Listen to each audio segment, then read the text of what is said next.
I want to get started for sure. I'm going to just be presenting each of these four wonderful people. The first person we'll be hearing from is Candace, and yeah, you can clap. This is a wedding. Candace Hansen is a drummer, writer, zinester, organizer, rabble-rouser, and non-traditional scholar from Garden Grove, California, currently living in Los Angeles. Currently, Candace plays with Jan, Alice Bag, and Dimmer, and is working on a PhD at UCLA, focusing on music as a source of power and community building in underground communities, where she also is a teaching assistant in musicology, LGBTQ, and gender studies. Yes. It's all rooting for you, okay? When not making sad poetry scenes, or playing shows, or drinking sparkling water, or hanging out with her grandma, Candace is probably writing about someone who inspires her for publication, or for lectures, or just to share with friends who she is also constantly inspired by. And here we go. Candace is also my friend. So yeah, one more time. Can you hear me? Wow. Thank you, Rita. Oh my God. Well, wow, so many people here. Hello. Thank you for coming to my TED Talk.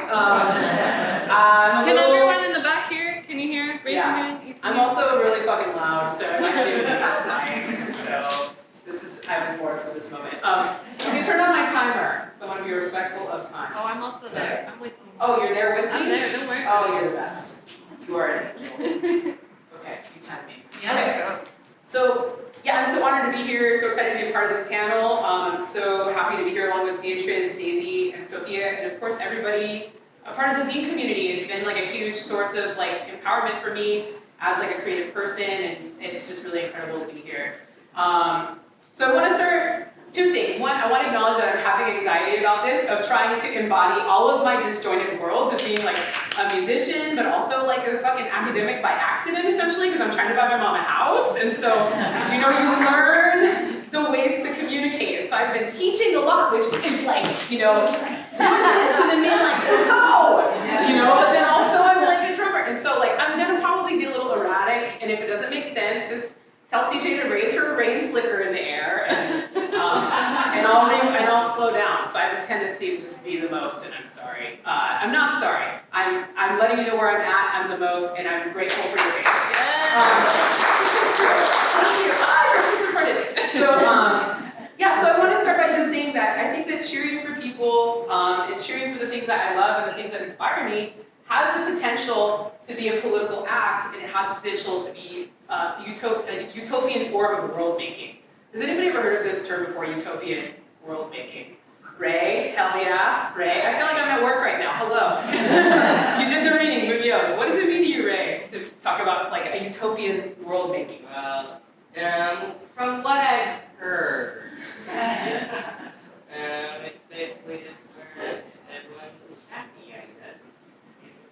Yeah, like in a future where everyone is happy, right? And that happiness could stand for a lot of things. A place where we're supported, a place where justice is the lay of the law, a place where we're acknowledging the wrongs that have happened, a place where we're acknowledging the ways in which we have failed and we can move together to create a better world, right? A utopian world-making act, through kind of being a fan of other people, is to also recognize that, like, hey, we are all doing beautiful creative work, and there's no scarcity that like actually exists, right? Like I think a lot of us, especially queer people or people who come from different kinds of communities that are marginalized in different ways, are taught there can only be one, right? And that's not fucking true, right? That is just the fucking hierarchy of capitalism telling you that there's a limitation to your greatness, because that's how they keep us under control and keep us from building the better world that would put those old monsters out of fucking business, right? And so to imagine that everyone is making beautiful art, and I'm making beautiful art, and we're all doing this together and creating the worlds that we want to exist through the kind of mediums that we love, is actually a creative tool that is radical, right? That has the power to change shit. That is a political act. To say, I'm a fucking fan of your band, I'm a fan of your organization, I'm a fan of your zines, is to say I fucking see you, right? And when you're unseen, that is insane, right? There's nothing in this world that's like, feels like being seen. So I made this zine. This is my LA Zine Fest thing. I just wanted to plug it really quick. Inspired by Rhea asking me to be on this panel.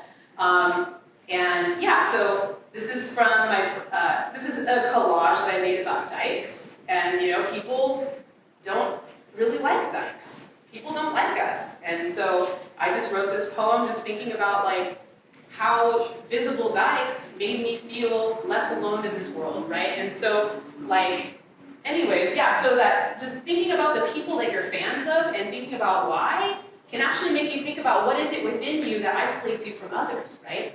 So there's a lot at stake in being a fan. So a little bit about me. So this is my narcissistic about me page. So yeah.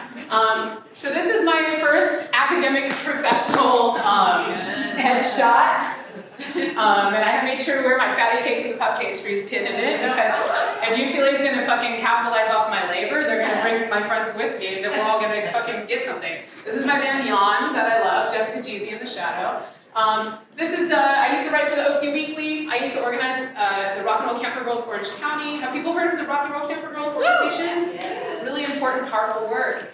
This is Transgress Fest that I work on with Drew, and then this is me playing with Alice and with Alice Bag. And I see kind of everything that I do as part of this kind of like celebratory world, right? Like, this is like kind of the joke when I sent Rhea my bio as like a rabble rouser. It's like, I don't know what the fuck I am. It's like, this is what I do. I don't know, I'm doing it all, you know? Like, I'm doing the things that fill me up and the things that take me around people that make me feel like the world can become a better place, right? And by being a fan, by orienting myself in like, I don't know, like, you know, just like loving what people do and sharing my excitement about it, whether it be if I'm on stage knowing that I'm occupying power, right, with Alice, or if I'm booking a fest or if I'm writing an article, I always want to try to use whatever platform that I have to talk about the people that have inspired me to be who I am, right? And that's like part of a citational practice as an academic as well, is to acknowledge we're not creating shit in a vacuum.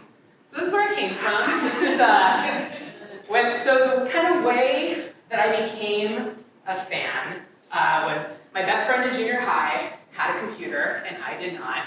And Sarah Long Googled, like we were both freaks, and she was just like Googling, I don't even know if it was Google in 1998. I don't fucking know what she was doing. Yeah, she was asking Jeeves.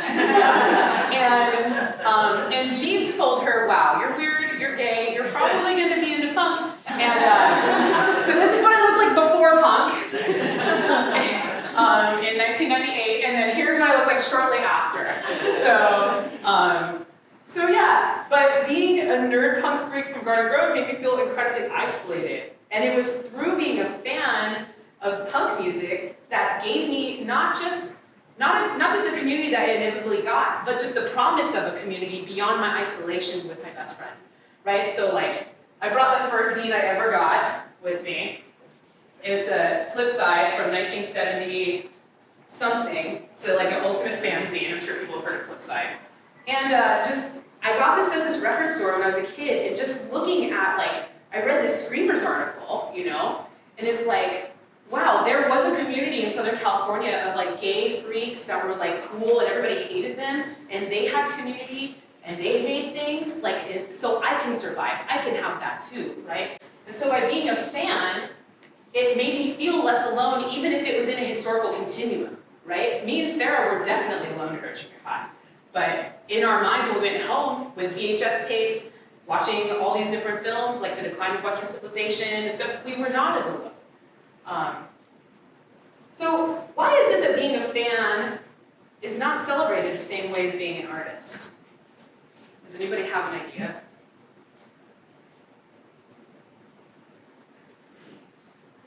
Maybe capitalism? Yeah, absolutely. That's one of my lecture notes for sure.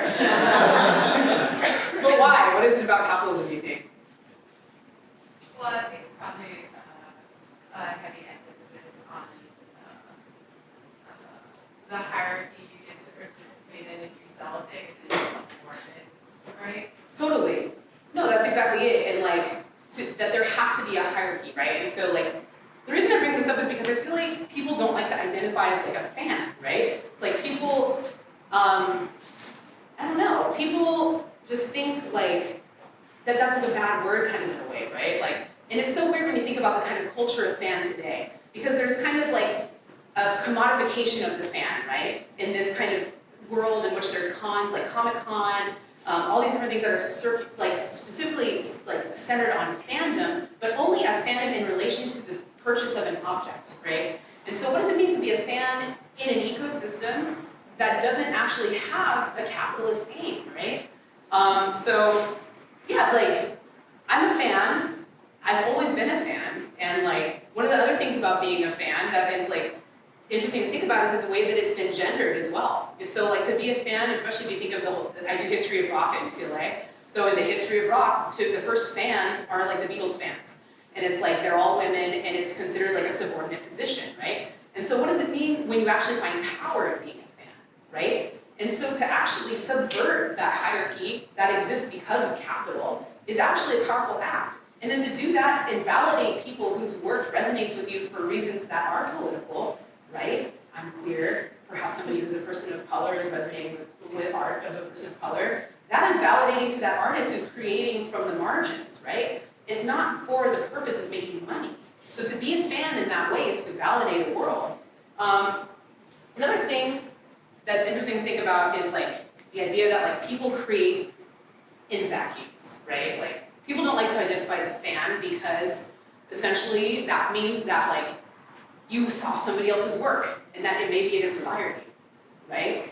And like, I feel like a lot of the aversion to acknowledging like that I work within this kind of situation is a reflection of this. So objectivity, the idea that people are just not having any opinions on their own, like that things aren't actually influenced by the outside world, is a construct, right? And that's the same kind of construct that keeps us from actually wanting to imagine ourselves in a larger conversation with other people. So I'm going to zoom, because I'm running out of time, to my work with OC Weekly, which was like one of my most, one of my proudest kind of achievements. How many more minutes? 4 minutes? Okay. So when I was at OC Weekly, one of the things that was important to me was creating basically a paper that I would have wanted when I was a kid, and creating the paper that I needed in my mid-20s. And so with Orange County, it's really interesting because people love to hate on Orange County, right? But you know what's so fucking funny? Every city I go to on tour, I meet people from fucking Orange County that go, oh man, it just sucks, there's nothing there. I'm like, really? Have you never heard of Girl Fair? Did you never hear of Coos Cafe? Did you never hear of the Bico movement there? Did you never hear of Soapbox Sessions? Have you never heard of all these things generally led by people of color at the helm, women of color feminists, resisting against the shit that Orange County is known for? No, because you didn't fucking care. You just moved away, and that's fine, I moved away too. But it's complicated, right? And so when I was living in Orange County, and I work here, so it's difficult, I made it my fantasy paper to cover every queer artist, every woman that was doing work in Orange County, and to the point that we started getting people that were buying gay ads, like as if it was a gay paper. And so I was really proud of the things I was able to do, so I covered like all of, I did the faux pas, right, of like, you can't cover your friend's bands. I was like, I'm only fucking covering my friend's bands. Fuck you. So like, this is a picture in my old house, you know? Popsicle, my friend Josie Rex, great band. Slice, they were a wonderful indie rock band. I was the token queer ska journalist for a moment. Thank you. You know, so like covering ska from a queer angle. I covered Coachella, I did it from a queer punk angle. Like, so I went out of my way to cover, you know, I wrote so many fucking stories. And so every time I'd be on tour and people would say, I don't know about Orange County, it's like, yes, that's real, but also if you just take the time to celebrate the people in your community, it's so life-giving, right? I can't tell you how many times I would have a story in the weekly, people would come up to me and say, and thank me for making them feel seen. And like in any place, whether it's a big city like Los Angeles, or a smaller suburban area like Orange County, that visibility is life-saving to people. And then I started to branch out beyond Orange County, but writing from Orange County for the OC Weekly still, because there was such a lack of people who were willing to write about DIY critical queer artists. So I was really proud to do that. When the ruling about the gay marriage came down, people were very excited and wanted me to write something. So I said, I'm only gonna write a listicle of people that you're not supporting in the community. So, you know, yeah, it was really wonderful to be able to do that and to share kind of a different narrative, right, routed through the state. And just understanding when you have a platform and you can share like the kind of work that's powerful to you, that is actually powerful for other people too. And, you know, it's really important to know that like you're not just alone out there, right? My scholarly work focuses on people that I care about. I contribute to Razor Cake. I got an opportunity to write about fatty cakes. Essentially, the short, oh, and then I teach at UCLA, so if any students are here, take my class this summer. I've been invited because of my nerdy fandom. As part of who I am, I was invited to teach a class this summer, and I'm specifically curating zines from the community that are going to be my whole syllabus. So we're going to talk about queer punk as method, right? The idea of being in a creative conversation with people as a positionality, right? That is world making. That creates the world that you want to exist. At Rock and Roll Camp for Girls, the same thing. So, anyways, cheering for people has the potential to be a political act.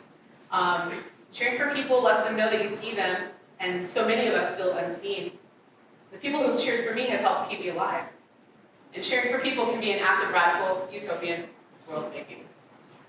The world is fucked up, and celebrating the beautiful things, ideas, and people who make it less fucked up makes us all feel less alone. It helps us visualize and materialize the world that we want to build. Thank you.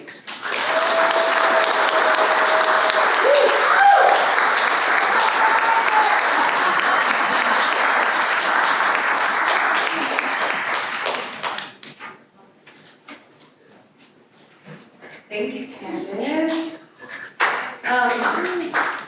Yeah, just applaud.